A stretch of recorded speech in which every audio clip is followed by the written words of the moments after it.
I don't know how to start this one. I've been standing backstage for the last 20 minutes trying to figure out how to walk out here and say what I need to say tonight. And I realized there is no clean way to say it. There is no smooth introduction. There is no clever opening line that makes this go down easier. So I'm just going to tell you the truth.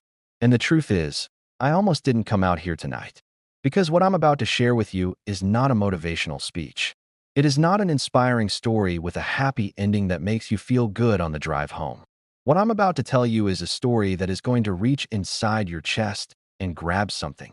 Something you may have been ignoring for months, maybe years, and it is going to hold it up in front of your face and say, "Look at this. Look at what you've been neglecting.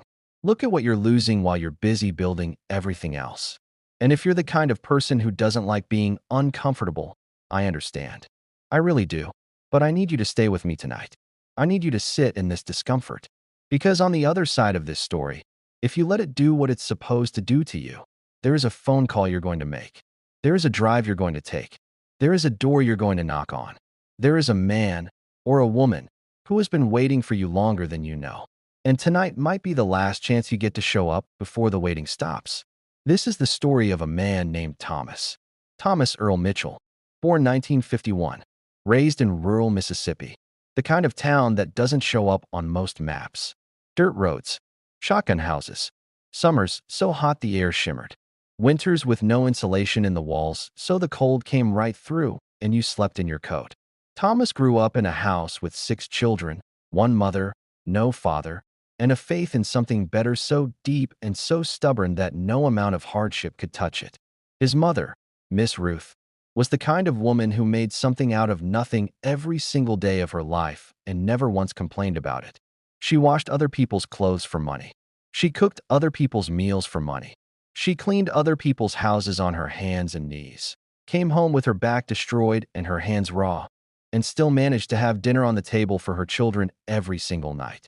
Thomas watched his mother do that, watched her sacrifice herself quietly, completely, without fanfare, without expectation of anything in return. And it got into him. That spirit got deep into the bones of that boy, and it never left. Thomas Mitchell grew up and became his mother. Not in the way people say that casually. I mean, he literally became her. In the way he loved, in the way he sacrificed, in the way he gave everything he had to his family and kept nothing for himself, and never once thought that was a tragedy. He thought it was just what you did when you loved somebody. Thomas got a job at 18 working construction. Physical work, hard work, the kind of work that takes a young man's body and uses it completely.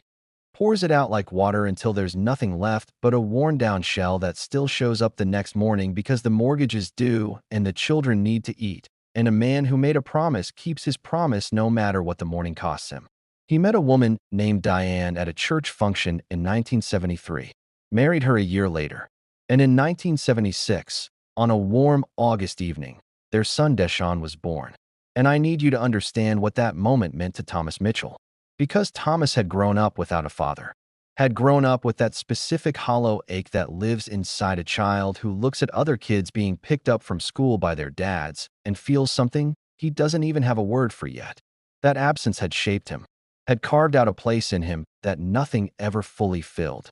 And when he held Deshaun for the first time, when he felt the weight of that baby in his arms, so small, so completely dependent, so entirely trusting, Thomas Mitchell made a vow so serious, so sacred, so absolute that it changed the entire architecture of his life from that moment forward. He looked at his son and he said, "I will never leave you. I will never let you wonder. I will never give you the childhood I had. You will grow up knowing, every single day, that your father chose you, that your father stayed, that your father would rather die on his feet than let you grow up without what you need." And for the next 40 years, Thomas kept that vow. Construction for 22 years.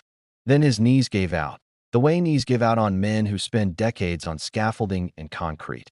And he switched to maintenance work at a school district. Less money. Didn't matter. He was there. He showed up. The lights stayed on, and the refrigerator stayed full, and Deshaun never, not once, went to school without lunch money, or came home to an empty house, or had to wonder where his father was. Thomas was always there, at the kitchen table every evening, helping with homework even when he didn't understand the homework, at every basketball game, sitting in those hard gymnasium bleachers after a full day of physical work, cheering so loud other parents turned around and smiled, because this man's joy was so pure and so loud it was contagious.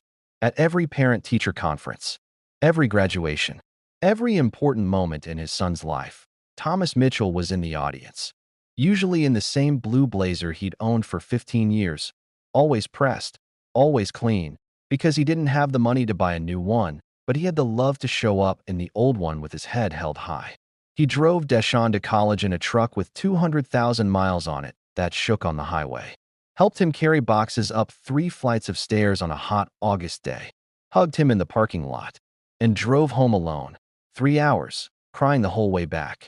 Not because he was sad Deshaun was gone, because he was proud, because everything he had worked for, every sunrise before the alarm, every aching knee, every skipped vacation, every dinner he ate standing up because he was too tired to sit down, every birthday wish he made that wasn't for himself, all of it had produced this moment. His son, in college, with a future, with possibilities that Thomas himself had never had. That 3-hour drive home was the most painful and the most joyful drive of Thomas Mitchell's life. And he would have done it 1,000 times over. Deshaun graduated, got a job in corporate finance in Chicago, started at the bottom and climbed, because that's what his father's blood produced in him, a climber, a worker, a man who knew how to keep going when things got hard. Within 10 years, Deshaun Mitchell was a senior vice president at a financial firm on Michigan Avenue. Corner office, 6-figure salary, beautiful apartment in Lincoln Park with a view of the lake. Nice car, nice clothes, a life that looked from the outside like everything a man could want. And Thomas, still in Mississippi, still in the same house, still in the same neighborhood, told everybody he met about his son, showed them the company website with Deshaun's picture and title, showed them the article in the local paper, carried himself like a man who had won the greatest prize in the world, because in his mind, he had. His son had made it. His sacrifice had worked. His vow had been honored. But then something happened. Something so slow and so quiet that Thomas didn't even recognize it at first. The call started getting shorter. Went from 30 minutes to 10 minutes to 5 minutes to, "Hey Dad, can't really talk right now. I'll call you back." And then the call back didn't come until 3 days later. The visits went from twice a year to once a year to, "Dad, things are really crazy at work right now. I'm going to try to come for Christmas, but I might have to see." And Christmas came and went and Deshaun didn't come. Sent a gift card and a phone call that lasted 4 minutes because he had people over.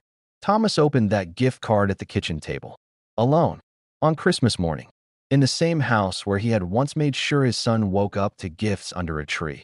Even in the years when buying those gifts meant Thomas ate peanut butter sandwiches for lunch every day in January to make up the difference in the budget. He sat at that kitchen table with a gift card in his hand. And he didn't cry. He didn't call Deshaun and say this isn't enough. He didn't guilt him, didn't manipulate him, didn't make him feel bad. He just put the gift card in his wallet, made himself a cup of coffee, and sat by the window and watched the neighbors' children playing outside in the cold.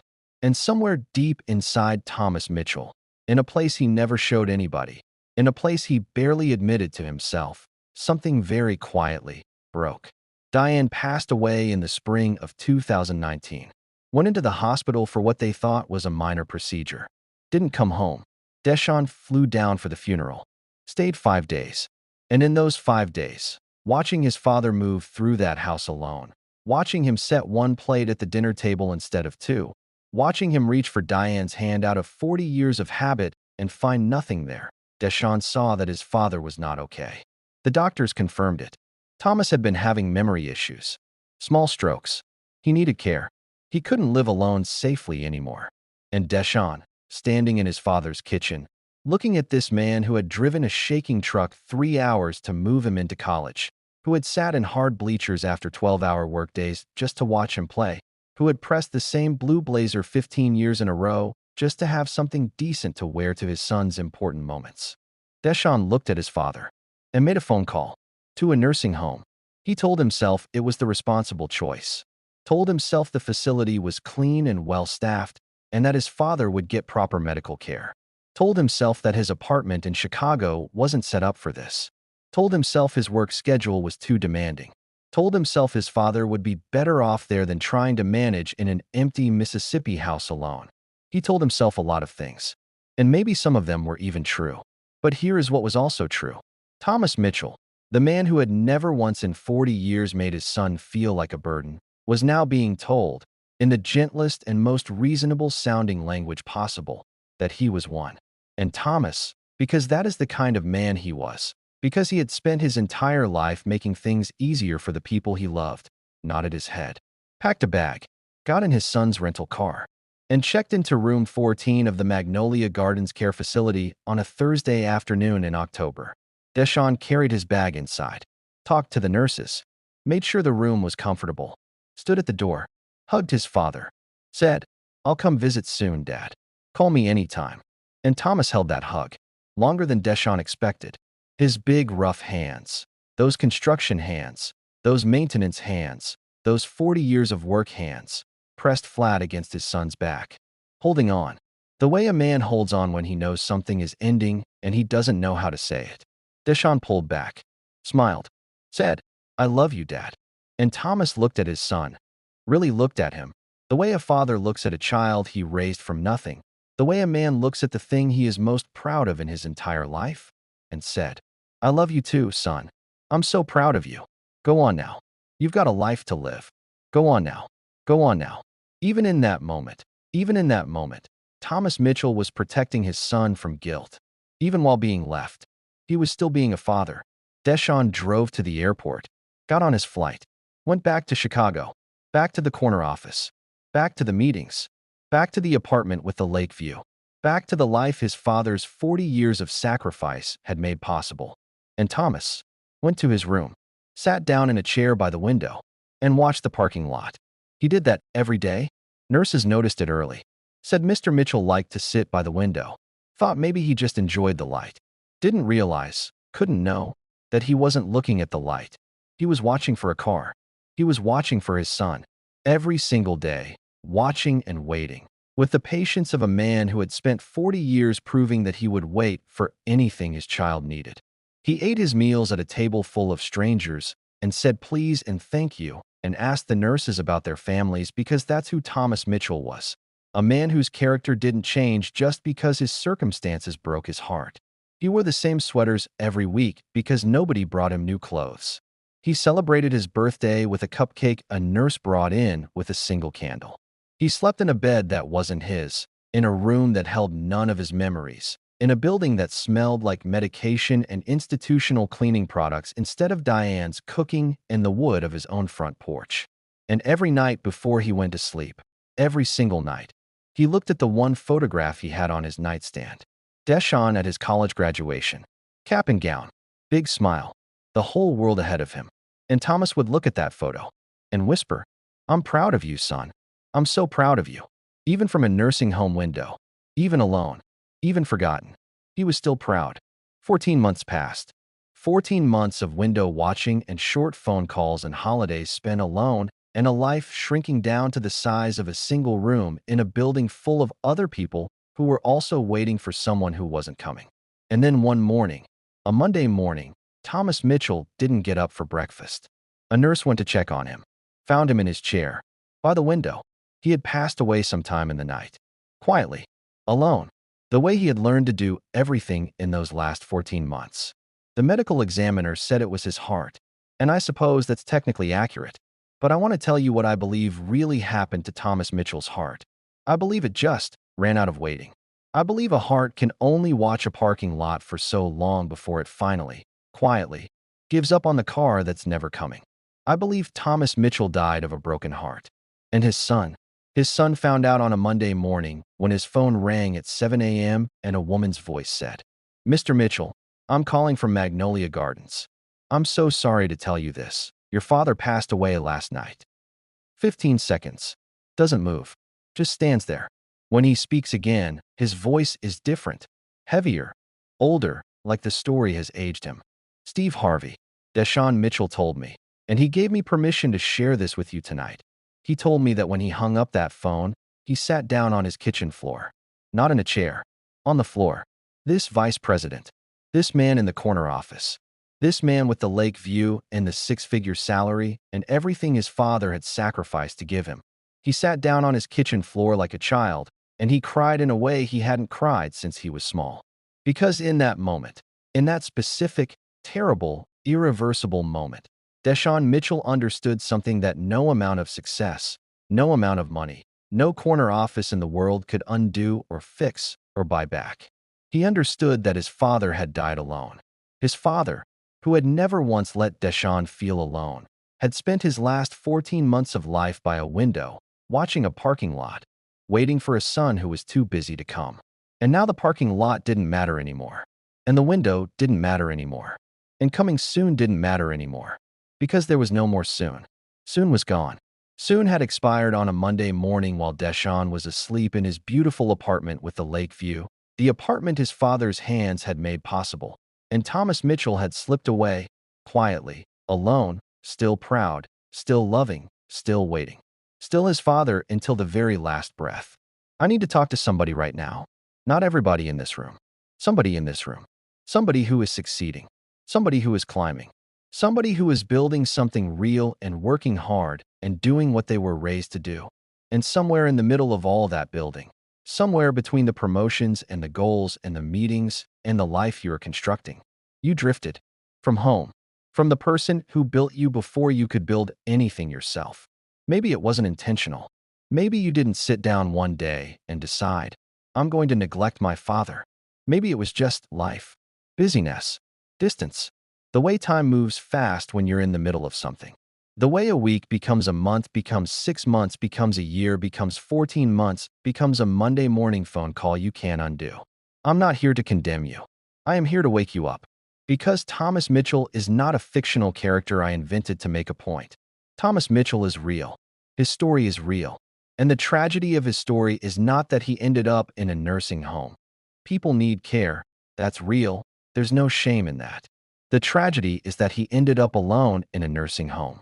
The tragedy is that a man who gave 40 years without asking for anything in return spent his last 14 months of life watching a parking lot and died in a chair by a window before his son found the time. That is the tragedy. And it is happening right now, in this city, in this country, in nursing homes and assisted living facilities and quiet houses in quiet neighborhoods. Right now, tonight, while you are sitting here, there are old men watching parking lots, waiting for children who are busy. Let me ask you something, and I need you to really answer this in your heart right now. When was the last time you called your father? Not to tell him something, not to ask him something, just to say, Dad, I was thinking about you and I wanted to hear your voice? When was the last time you drove home? Not for a holiday, not because something happened, just because you wanted to sit with him. When was the last time you sat across from your father at a table and really looked at him? Looked at his hands? Looked at his face? Actually saw the years in it, the work in it, the sacrifice written into every line? When was the last time you said, out loud, directly, with no distraction, with your full presence and your full heart, Dad, I see what you did for me. I see the cost of it. I see what you gave up. And I need you to know, that I don't take it for granted, that I am who I am because of who you were for me. And I love you, not because I'm supposed to, because you earned it. When was the last time you said that? If you can't remember, that's your answer.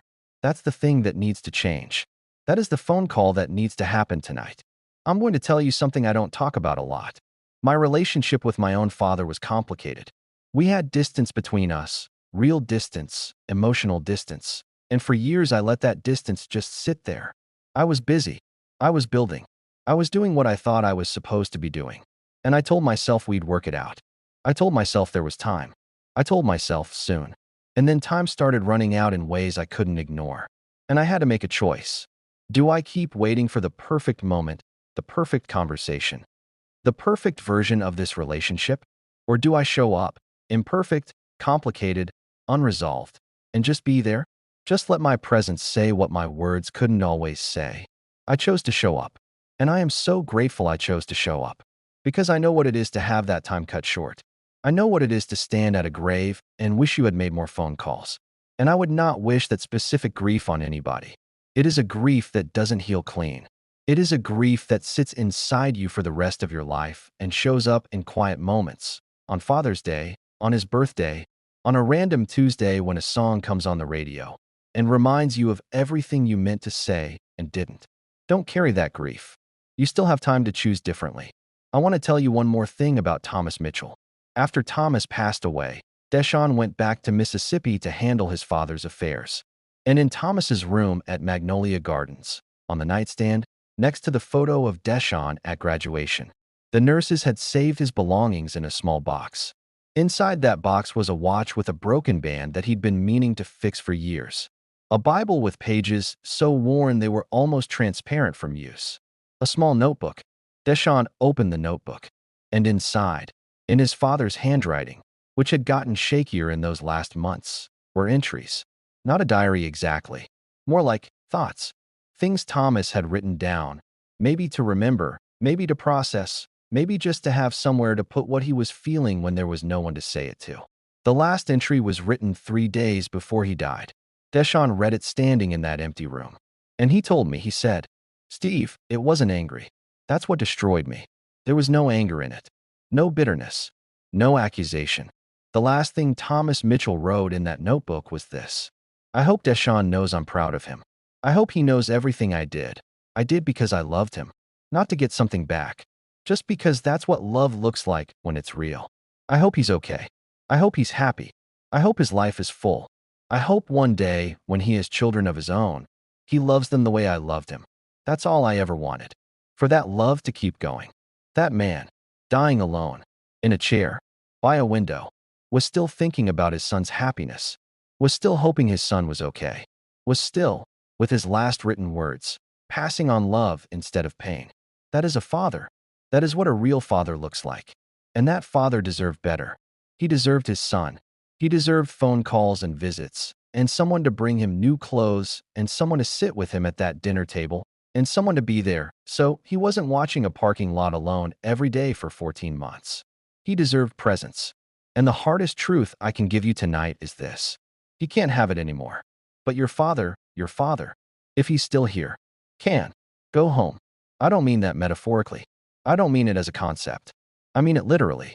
This weekend. Not next month. Not when things slow down. Not when the project is finished. This weekend. Go home. Knock on that door. Sit at that table. Hold those hands. Those old, rough, worn-out hands that worked themselves to the bone for you. Hold them. And say the words. Say, "Dad, I'm here. I see you. I love you. And I'm not going anywhere." Say it while he can hear it. Say it while his eyes can find yours. Say it while there is still a parking lot to pull into, before the only place you can say it is in front of a headstone. Thomas Mitchell's last words in that notebook were, "I hope he knows I'm proud of him." Make sure your father never has to hope you know. Make sure he knows. Tonight, Steve Harvey steps back from the microphone, bows his head. The spotlight slowly dims. And in the darkness, the audience sits in the kind of silence that only comes after something real has broken something open.